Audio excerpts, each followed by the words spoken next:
Welcome back to the Money Talk podcast. I'm Lisa, and today we're stepping into a topic that's shaking the financial world: the 2026 market crash. But here's the twist: what if this crash isn't the end, but the beginning of opportunity? With me is Ryan, who believes that chaos often hides creation. Ryan, good to have you back. Always good to be here, Lisa. And you're right.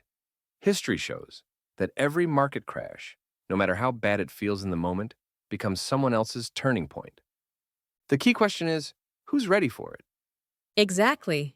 And you've said before, markets don't punish everyone equally, they punish the unprepared. So let's start there. We keep hearing that the world runs in cycles. What does that actually mean for the average investor watching the news and feeling scared right now? It's simple, but powerful. Every financial crash follows the same three-act story. Act 1, Euphoria. Prices rise, everyone feels rich, and logic takes a backseat. Remember 2021? Crypto boomed, stocks soared, everyone was an investor. Act 2, Panic. Suddenly, headlines turn red. People rush to sell. Fear spreads faster than facts. In Act 3, Rebuild.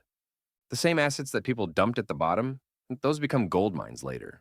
It's a story as old as the markets themselves. So you're saying the people who actually win are the ones who don't let emotion drive the story. Right. Between 2008 and 2013, while everyone else was panicking, some investors quietly made fortunes because they studied the pattern, not the panic. They remembered Buffett's line: be fearful when others are greedy, and greedy when others are fearful. And yet, even with that wisdom floating around, most people still panic every time. Why? Because fear sells better than discipline. The media amplifies emotion. People forget that crashes don't destroy wealth. They transfer it. From the impatient to the patient. From the fearful to the prepared. So let's talk about 2026. We keep hearing whispers: a correction is coming. What are you seeing that makes economists nervous? Three red flags, and they're flashing at once. First, global debt, over $320 trillion. Even a 1% interest rate increase adds billions in interest payments. That's unsustainable. Second, corporate overvaluation.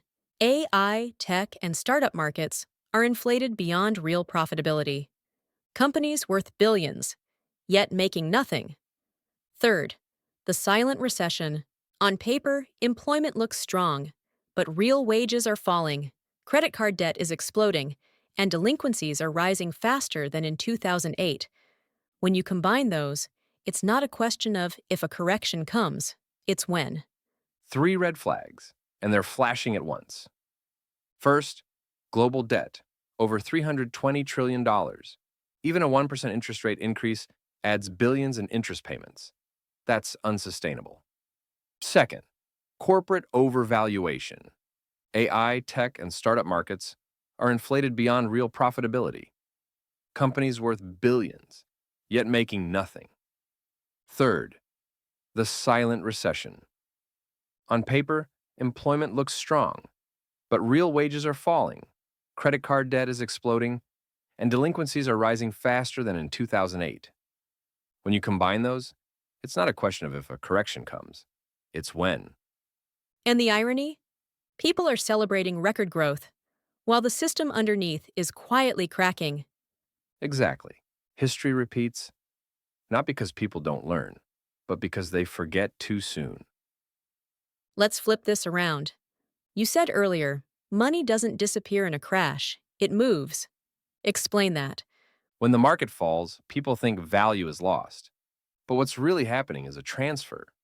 When you panic sell a stock at $20, someone else calmly buys it at $20 and watches it climb to $80 later. Same stock, different emotion. The rich know this. They call it economic recycling. Ray Dalio says it perfectly. Crashes don't destroy wealth, they reset illusions. The dot-com bubble erased trillions, but it birthed Amazon and Google. 2008 crushed housing, but launched fintech, online banking, and crypto infrastructure. So, the next crash could also be the beginning of something new? Absolutely. Crashes are how capitalism cleanses itself.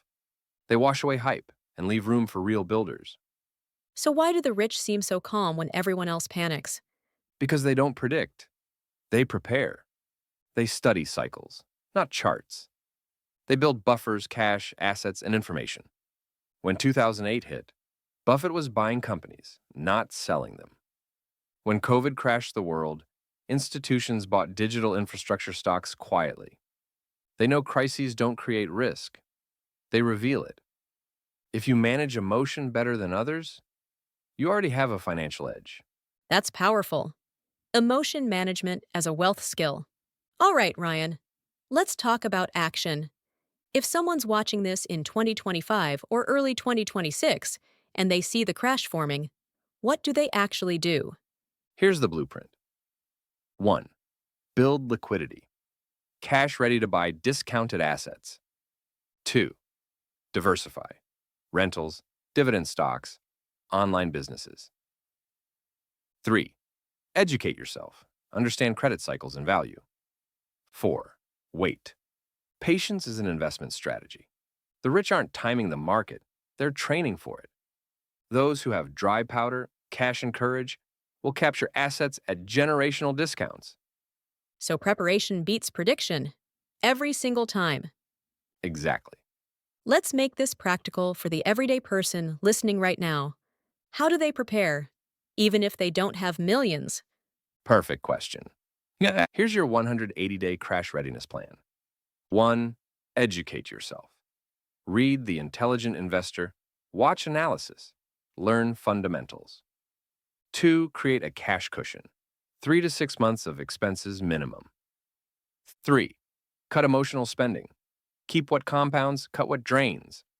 4. Track one quality stock or ETF. Watch it weekly. Learn the rhythm.